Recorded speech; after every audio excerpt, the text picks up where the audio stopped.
सुरुवातीला महत्त्वाची घडामोड रात्रभर सुरू असलेल्या मुसळधार पावसामुळे ईस्टर्न हायवे जलमय झालाय।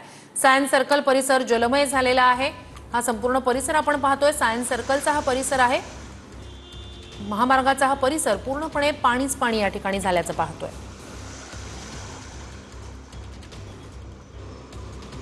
अधिक या सगळ्या संदर्भात जाणून घेणार आहोत आपले प्रतिनिधी ऋत्विक यांच्याकडून।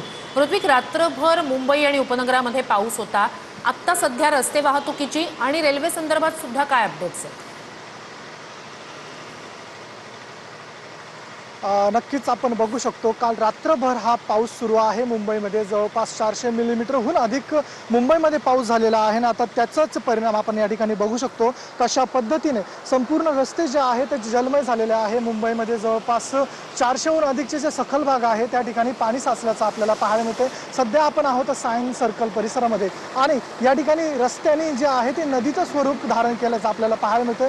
समोर दृश्यांमध्ये आपण बस बघू शकतो। ती बस या ठिकाणी रात्री बंद पडलेली आहे। सध्याची जी स्थिती आहे त्यापेक्षा भीषण स्थिती ही रात्री या सायन्सच्या परिसरामध्ये होते। संपूर्ण रस्ते जे आहेत दोन्ही बाजूने जलमय होते। खरं तर हा पूर्ण वाहतुकीचा रस्ता आहे, मात्र आता लोकांना या पाण्यामधूनच रस्ता काढायचा आपल्याला पाहायला मिळतंय। मुंबईचा हा सायन्स सर्कलच नव्हे तर अंधेरी सबवे असेल, तसेच पुढे उपनगर असेल, पुढे घाटकोपर परिसर अनेक भागांमध्ये पाणी साचल्याच्या घटना रात्रभरामधून घडलेल्या आहेत।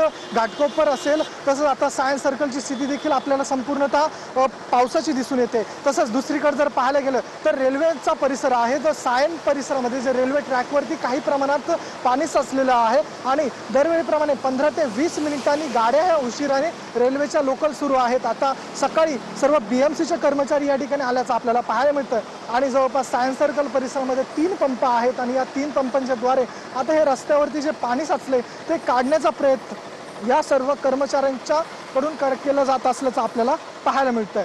श्रुती, नक्कीच अपडेट्स घेत राहणार आहोतच। तूर्तास धन्यवाद।